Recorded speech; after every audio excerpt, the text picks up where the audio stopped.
GS ocean academy में आप सभी दोस्तों का स्वागत एवं अभिनंदन है। हमारा टेस्ट सीरीज चल रहा है। ये हमारा 7वां टेस्ट सीरीज़ है, 7वां नंबर का टेस्ट है।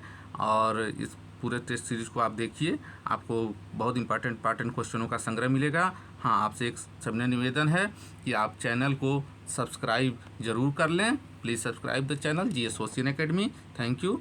चलिए क्वेश्चन को स्टार्ट करते हैं। हमारा पहला प्रश्न है, किस वायसराय की हत्या अंडमान निकोबार द्वीप समूह में जब वे भ्रमण पर थे एक दंडित अपराधी द्वारा की गई थी? Option A Lord Curzon, option B Lord Ripon, option C Lord Mayo, option D Lord Minto. तो बताना है आपको किस वायसराय की हत्या अंडमान निकोबार में की गई थी। तो इसका सही जवाब क्या होगा? इसका सही जवाब होगा ऑप्शन सी लॉर्ड मेयो। चलिए एक्सप्लेनेशन देख लेते हैं।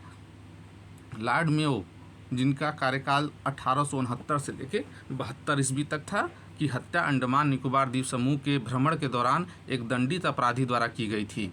मेयो जो थे प्रथम गवर्नर जनरल थे जिनकी हत्या उनके कार्यकाल में की गई। हमारा अगला प्रश्न है कि संविधान संशोधन के द्वारा मतदान की उम्र 21 वर्ष से घटाकर 18 वर्ष कर दिया गया। सरल प्रश्न है, सभी लोग जानते होंगे। तो इसका सही जवाब क्या होगा? ऑप्शन ए है 60वां, ऑप्शन बी है 61वां, ऑप्शन सी है 62वां, ऑप्शन डी है 63वां संविधान संशोधन। तो इसका सही जवाब होगा ऑप्शन बी 61वां संविधान संशोधन के द्वारा जो है उम्र को 21 वर्ष से घटा के 18 वर्ष कर दिया गया था।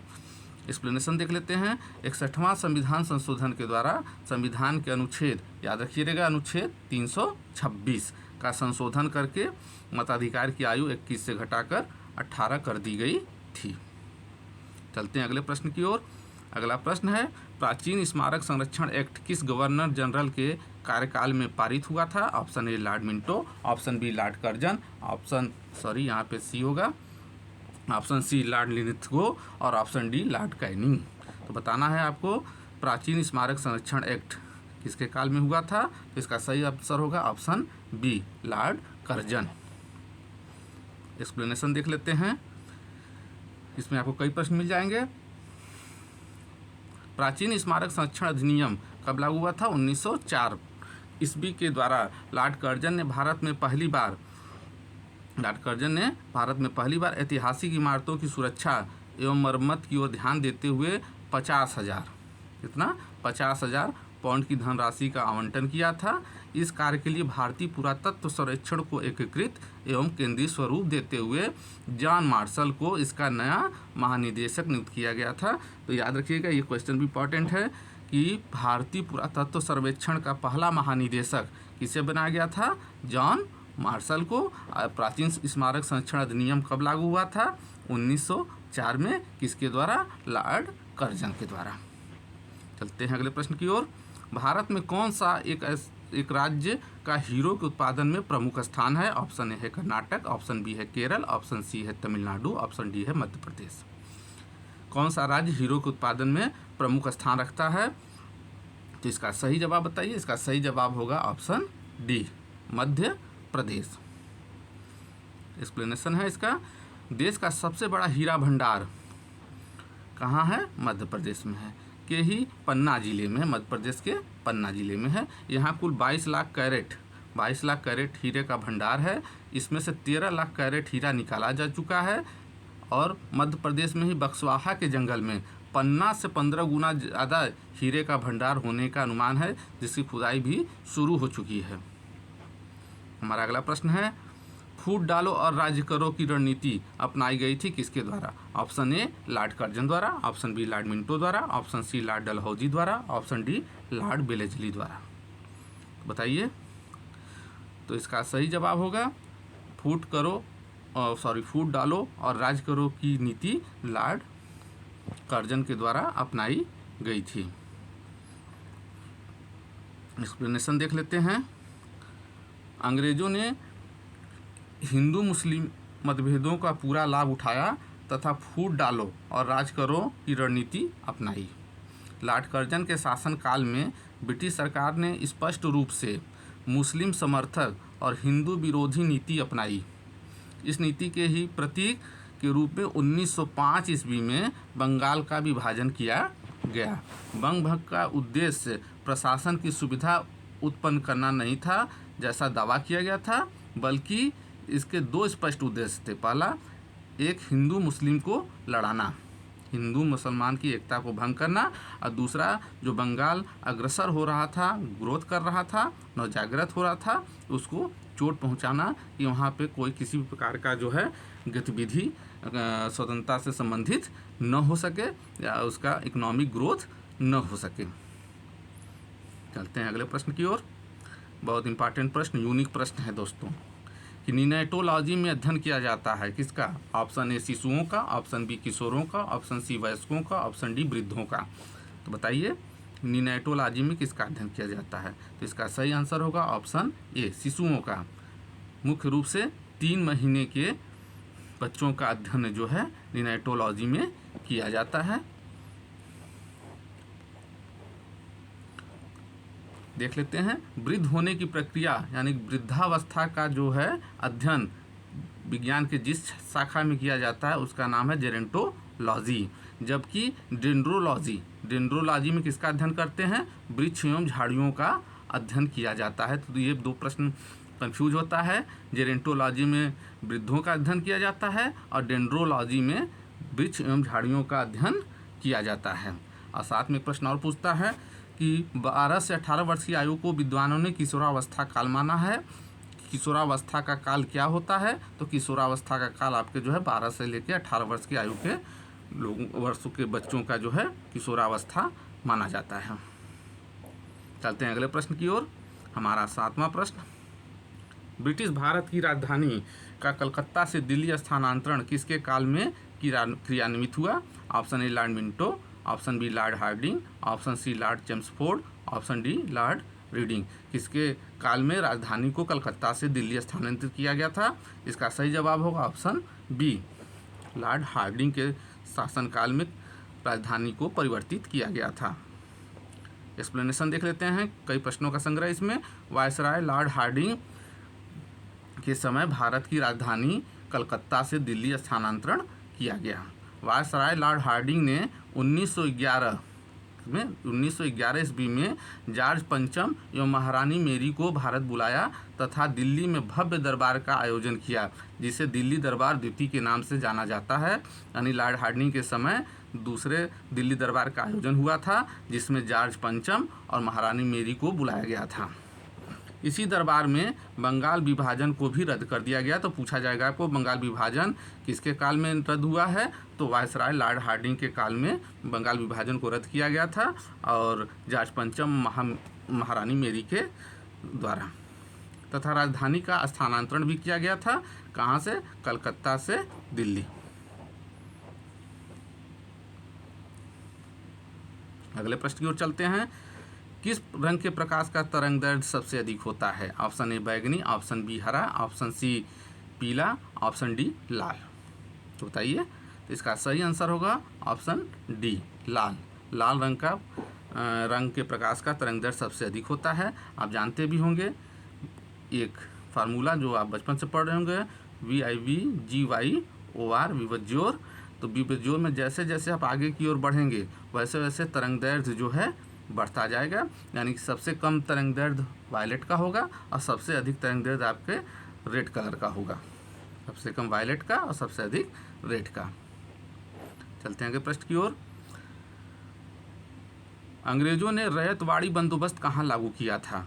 ऑप्शन ए बंगाल प्रेसिडेंसी में, ऑप्शन बी मद्रास प्रेसिडेंसी में, ऑप्शन सी बम्बई प्रेसिडेंसी में और ऑप्शन डी मद्रास और बम्बई प्रेसिडेंसी दोनों में। तो इसका सही जवाब होगा ऑप्शन डी मद्रास और बम्बई प्रेसिडेंसी। एक्सप्लेनेशन देख लेते हैं। अस्थाई भूमि बंदोबस्त या जमींदारी प्रथा के बाद अंग्रेजों द्वारा भारत में भू राजस्व वसूली हेतु लागू की गई दूसरी व्यवस्था कौन सी थी? रैयतवाड़ी व्यवस्था थी। इस व्यवस्था के जन्मदाता टॉमस मुनरो और कैप्टन रीड थे। यानी रैयतवाड़ी व्यवस्था किसके द्वारा लागू की गई थी?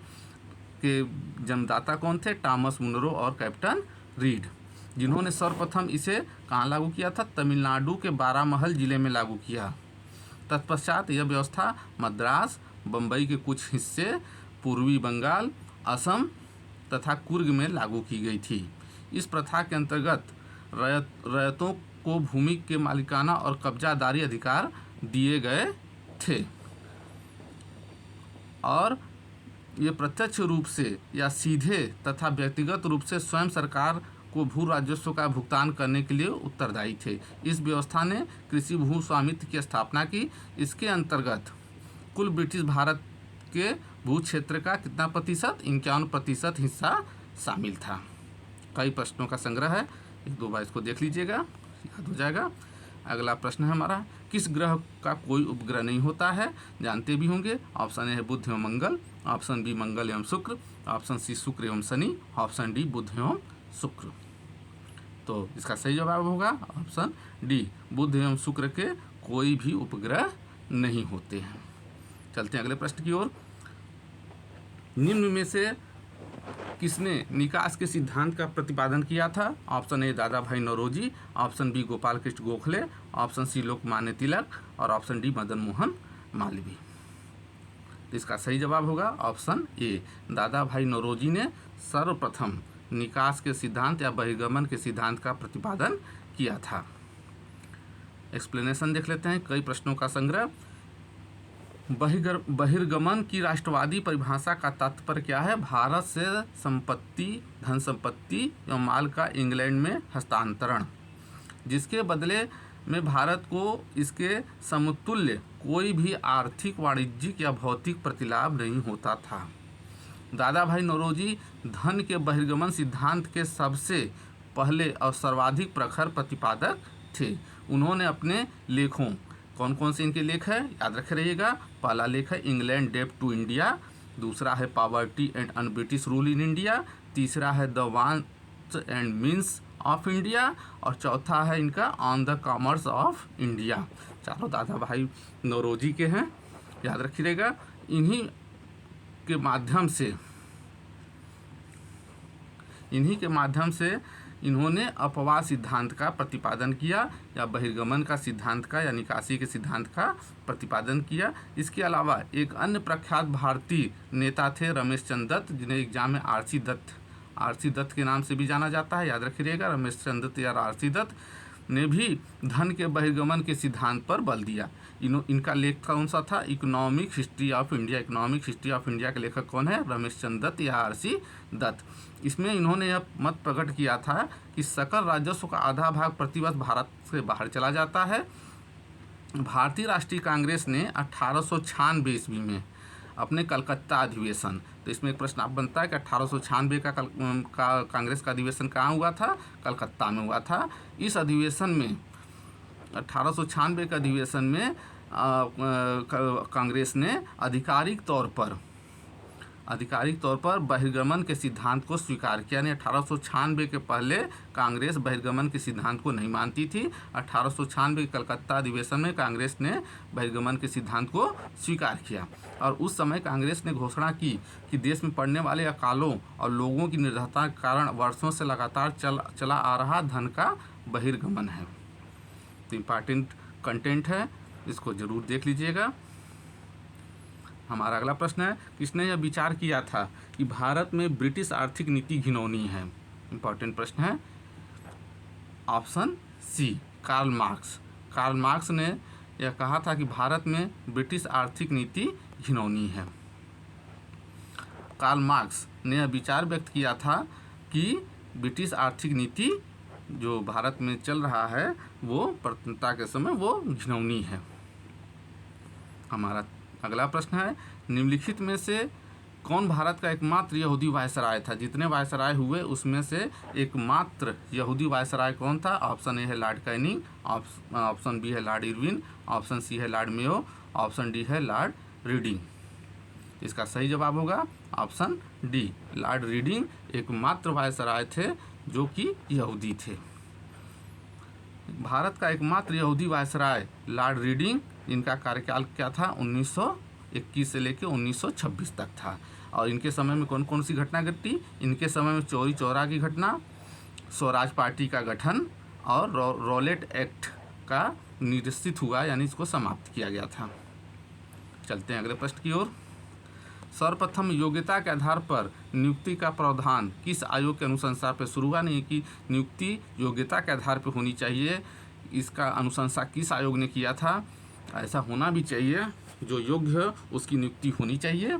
इसका सही जवाब होगा ऑप्शन ए है हंटर आयोग, ऑप्शन बी है ली आयोग, ऑप्शन सी है मैकाले आयोग, ऑप्शन डी है मैक्सवेल आयोग। तो बताना है कौन से आयोग ने योग्यता के आधार पर नियुक्ति की अनुशंसा की थी। तो इसका सही आंसर होगा मैकाले।